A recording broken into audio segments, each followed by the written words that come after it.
오늘 제목이 사랑이 흐르는 예배인데요. 제가 예배 시리즈를 지금 5번째 하고 있습니다. 첫 주는 영광이 머무는 예배, 둘째 주는 임재가 있는 예배, 셋째 주는 기적이 일어나는 예배, 넷째 주는 성령이 충만한 예배. 오늘은 사랑이 흐르는 예배입니다. 자, 여러분, 상처받지 않는 사람 있어요?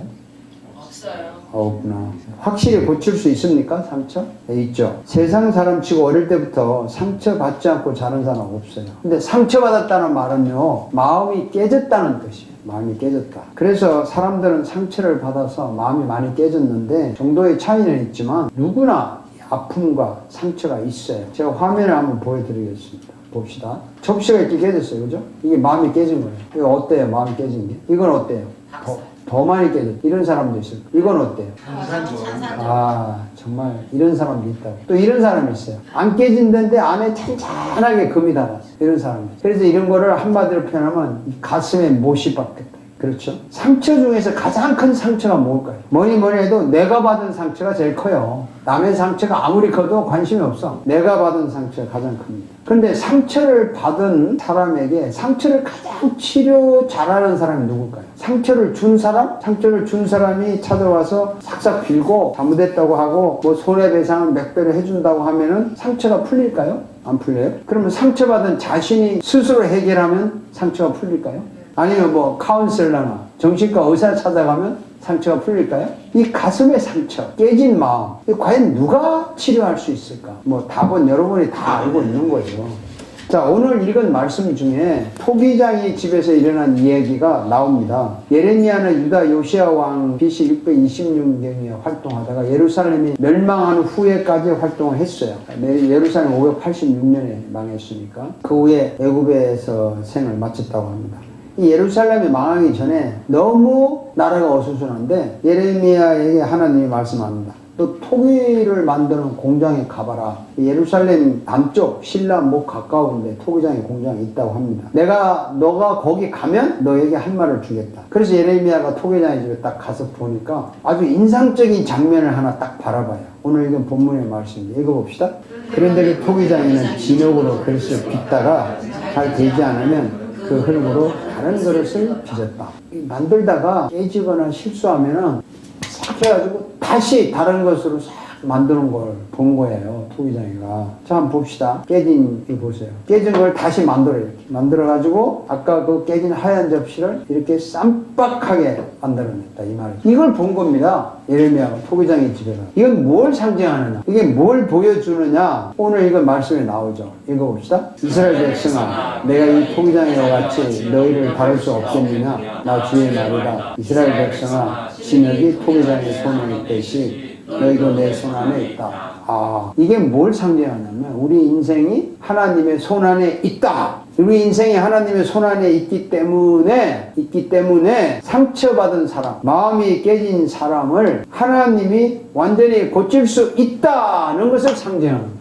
상처가 얼마나 많은가, 마음이 얼마나 깨졌나가 중요한 것이 아니라 아무리 큰 상처라도, 아무리 깨진 마음이라도 하나님이 완전하게 고칠 수 있다는 것을 보여주는 상징이에요. 토기장의 집에 가서 이걸 본 거죠. 자, 여러분, 하나님은 고칠 수 있는 능력이 있다는 걸 믿으시죠?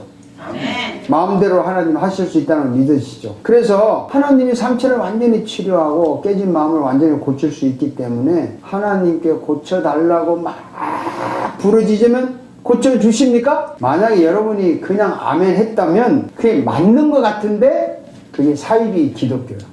하나님께 부르짖으면 내 마음의 상처를 치료한다, 고쳐준다는 믿고 막 부르짖으면 나을 것 같다고 하는 것이 사이비 기독교라니까.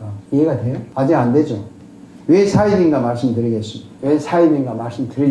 아주 그 상처를 많이 받은 사람 한 사람 내가 소개하겠습니다. 잘 아는 사람이에요. 상처를 얼마나 받았나 봅시다. 태어날 때부터 마국간에서 태어났어요. 태어난 지 얼마 안 돼가지고 살해당할까봐 남의 나라 이집트로 도망을 갔어요. 30대가 돼서 좋은 일만 하고 기적을 일으키고 수많은 사람을 살리고 먹이고 병도 고쳤는데 돌아온 것은 배신이고 상처뿐이었어요. 배신당하고 수치당하고 채찍에 맞고 침뱉음 당하고 마지막에 죄도 없이 사형 선고를 받고 억울하게 십자가에서 죽었습니다. 이분만큼 상처를 많이 받고 지독하게 마음이 깨진 사람이 이 세상에 있을까요? 이분이 누군지 아시죠? 너무나 잘 아시죠?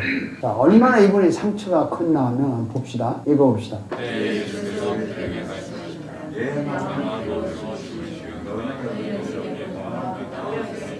내 마음이 괴로워 죽을 만큼 상처를 받고 마음이 깨졌어요. 근데 왜 이분이 상처받았어요? 뭘 잘못했길래? 아무 잘못이 없습니다. 아무 잘못이 없어요. 그런데 왜 이분이 상처받고 마음이 깨졌냐? 왜? 상처 많이 받고 마음이 많이 깨진 나를 치료하고 새롭게 하시려고 이분이 대신 상처를 받았어요. 대신 마음이 깨졌어요. 그래서 깨지는 죽음을 당했어요. 왜 잘못 없는 이분이 왜 이렇게 상처받고 마음이 깨졌느냐? 왜 이렇게 죽임을 당했느냐? 상처받은 마음이 깨진 나를 치료하려고, 나를 새롭게 하려고 내 대신 상처받고, 내 대신 마음이 깨지는 죽음을 당했습니다.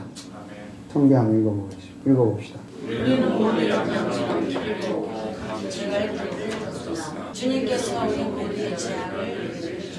우리는 길을 잃었다. 제갈 길을 흩어졌다. 이게 우리 상처받고 마음이 깨졌어요. 우리 마음대로 갔다는 거예요. 그런데 주님께서 우리 모두의 죄악을 그분에게 뒤집어 씌웠다는 거예요. 그분이. 또 한 구절 봅시다. 그는 우리의 죄를 지고 몸서치고서 나무에 달렸습니다. 그것은 우리가 죄인은 죽고 고인은 살게 하시려는 것이었습니다. 그가 매를 맞아 상함으로 여러분이 나음을 입었습니다. 자, 그는 우리의 죄를 자기 몸에 몸소 지시고 우리가 당한 상처, 우리가 깨진 마음을 몸소 지고 나무에 달리셨다. 죽었다는 거죠. 그래서 그가 매를 맞아 상함으로 우리가 나음을 얻었다고 합니다. 또 한번 읽어봅시다. 그러나 그가 찔린 것은 우리의 허물 때문에, 그가 상처를 받은 것은 우리의 악함 때문에, 그가 징계를 받음으로써 우리가 평화를 누리고 그가 매를 맞음으로써 우리가 병이 났다. 그가 찔린 것은 우리의 허물 때문입니다. 그가 상처받은 것은 우리의 악함 때문입니다. 그가 징계를 받은, 그가 매를 맞고 상처를 받고 마음이 깨짐으로 우리가 평화를 누리고 그가 매를 맞음으로 우리가 병이 나왔다. 예수가 이렇게 우리의 아픈 상처와 깨진 마음을 치료하시려고 그분이 이렇게 상처를 당하시고 마음이 깨졌습니다. 그래서 하나님은 토기장이처럼 깨진 그릇을 다시 새로운 그릇으로 만들 능력이 있어요. 사실은 있음에도 불구하고 마음대로 하시지 않고 십자가에서 깨어지고 부서졌다가 다시 새롭게 살아난 예수 그리스도를 통해서, 하나님 마음대로 하시지 않고 십자가에서 깨어지고 부서졌다가 다시 새롭게 살아나신 예수 그리스도를 통해서 우리의 상처를 치료하고 깨진 마음을 고쳐주십니다. 이것은 무조건 하나님을 믿는, 무조건 하나님의 능력을 믿는 사이비 기독교가 아닙니다. 제가 아까 사이비 기독교를 한 게 뭐냐면 예수 그리스도의 십자가의 사건을 통해서 고치는 하나님의 능력을 믿어야 바른 기독교지, 십자가에서 내 대신 상처당하고 깨지는 중에 주신 예수 그리스도를 통해서 기도해서 능력을 받아서 믿는 게 진짜 기독교지, 요 십자가 사건을 빼고 하나님께 무조건 부르짖으면 된다고 하는 것은 제가 말하는 사이비 기독교라는 거예요. 감동입니까? 아니면 충격입니까? 여러분, 이게 기독교가 참 묘하게 사이비로 간다고요. 십자가의 사건을 통하지 않고 우리가 고침을 받고 구원을 받고 능력을 받고 축복을 받는다고 하는, 그래서 하나님을 이야기하는 기독교는 사이비 기독교입니다. 정말 아셔야 돼요. 그래서 왜 무조건 하나님만 믿고 부르짖는 게 사이비라는 거 조금 아셨어요? 하신 것 같아요. 자, 그래서 하나님은요, 예수 그리스도 안에서 십자가에서 죽으시고 부활하신 예수 그리스도를 통해서 우리의 모든 상처와 깨진 마음들을 다시 새롭게, 언제든지 새롭게, 항상 새롭게 해주십니다. 그래서 예수 그리스도를 나의 구원자, 나의 치료자라고 고백하면요, 아무리 상처가 크고 아무리 마음이 아파도 아주 새롭게, 언제든지 새롭게 고쳐주십니다. 자, 이것을 하나님의 사랑이라고 합니다. 이것을 하나님의 사랑이라고 해요.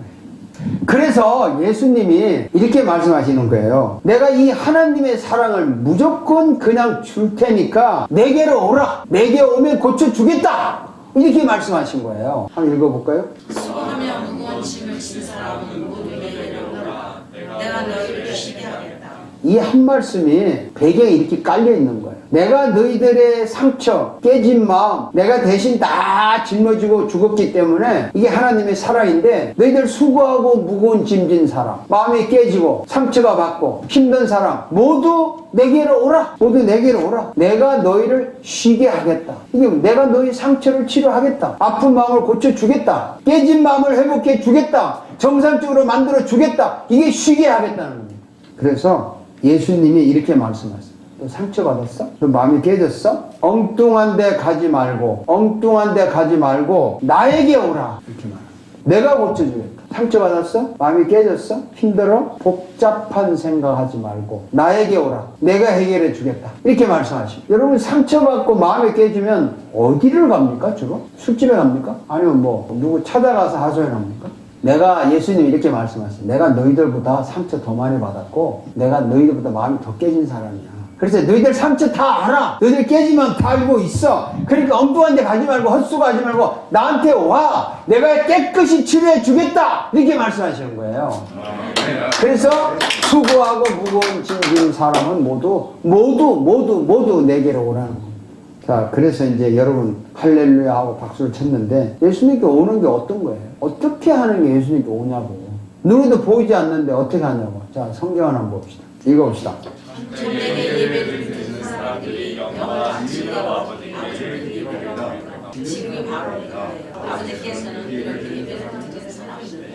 사마리아 여인에게 하신 말씀인데요. 자, 예배 드릴 때 오는데 지금인데, 하나님께 예배 드리는 사람을 찾으신다. 찾는다는 말이, 찾는 거예요, 지금. 여러분을 하나님이 예배하러 와서 찾고 있는 거예요. 상처가 얼마나 있나, 마음이 얼마나 깨졌나 찾는 거예요. 보고 있는 거예요. 또 한 구절 봅시다. 귀 있는 작은 소년이 교회들에게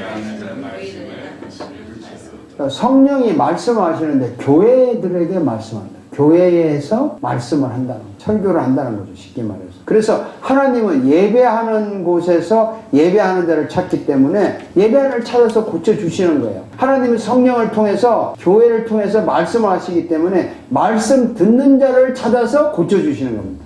그래서 예배하는 것이 예수님께로 오는 거예요. 예배하는 것이 예수님께로 오는 거예요. 한번 따라합시다. 예배하는 것이 주님께로 오는 것이다. 주님께로 오는 것이다. 확실합니까? 네. 그런데 참 이상한 일이 있어요. 정말 제가 이해하기 힘든 일이 있어요. 뭐냐면요, 사람들이 상처를 받으면 예배하러 와서 치료를 받는 게 원칙인데, 그렇죠? 상처를 받으면 오히려 예배하러 안 와요. 이상하지 않습니까? 교회를 안 나와요. 상처받았다고. 특히요, 교회에서 이렇게 상처를 받잖아요. 뭐 어떤 상처인지는 모르지만 아예 교회를 떠나. 심지어는 다른 교회도 안 가고요, 불신자가 돼요. 정말 이상해요. 아니, 그 상처받으면 해결을 해야지. 교회 떠나면 상처가 해결됩니까? 영원히 남는다고, 사람. 영원히 교회 안 나오면 영원히 상처가 남는 거 아니에요. 정말 신자라면요, 정말 내가 깨졌다 아프다 그러면 사람이 평남 의사 찾아가듯이 예배하러 와야 되는 거예요. 그럴수록 와서 치료가 돼야 되고 상처가 회복이 되는 기쁨을 누려야 하는 거예요. 그 예배가 그런 예배이기 때문에 그런 예배를 하는 것이 사랑이 흐르는 예배라는 거예요. 그 예배할 때마다 여러분 이렇게 기도해 보세요. 예배할 때마다, 주님, 저는 많은 상처와 아픔이 있습니다. 나 대신 상처와 아픔을 대신 당해 주셔서 감사합니다. 지금 예수님을 십자가에서 죽이시고 부활하게 하셔서 나를 치료해 주시는 하나님의 사랑을 믿습니다. 상한 갈대도 꺾지 않으시고 꺼져가는 등불도 끄지 않으시는 하나님의 사랑을 믿습니다. 그 사랑이 나에게 흘러 넘치게 해주세요. 이렇게 잠시 기도를 하면요, 정말 상처가 회복이 된다니까요. 깨진 마음이 위로가 와요. 예수 그리스도가 주인이신 이 교회에서 예배할 때마다 하나님께서는 대신 상처받고 대신 마음이 깨졌다가 다시 새롭게 부활하신 그 예수님을 통해서 우리의 모든 상처를 치료하고 깨진 마음을 고쳐주십니다. 분명히 일어나는 일입니다. 하나님의 사랑이 예배하는 지금 강렬하게 흘러서 우리의 상처를 치료해 주십니다. 여러분 지금 평안하십니까? 지금 기쁩니까? 대신 상처받으신 주님, 대신 마음이 깨져주신 주님, 그 주님을 성령으로 내 마음에 깨닫게 하셔서 마음에 기쁨과 평안을 주는 성령의 임재를 여러분 경험하고 있습니까? 아멘. 지금 하나님의 사랑을 느끼십니까? 이것이 사랑이 흐르는 예배입니다. 이것이 살아있는 예배입니다.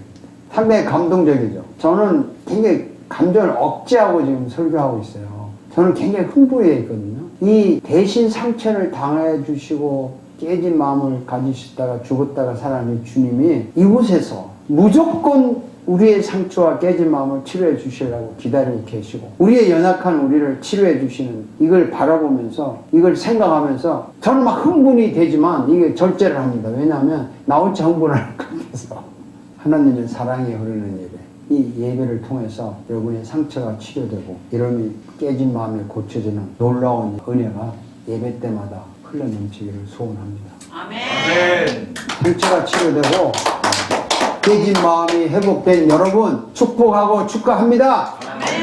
오늘부터 예배 때마다 기쁨과 평안을 누리십시오. 자, 우리 기도합시다. 간절한 마음으로 한번 기도를 해보세요. 이 상처, 깨진 마음, 이걸 예배 때 해결하지 않으면 안 되는구나. 주님 오라고 해서 왔습니다. 예배 때 우리의 상처와 우리의 깨진 마음이 다 회복이 되어서 날마다 기쁨과 평안을 누리게 하여 주옵소서. 간절한 마음으로 기도하겠습니다.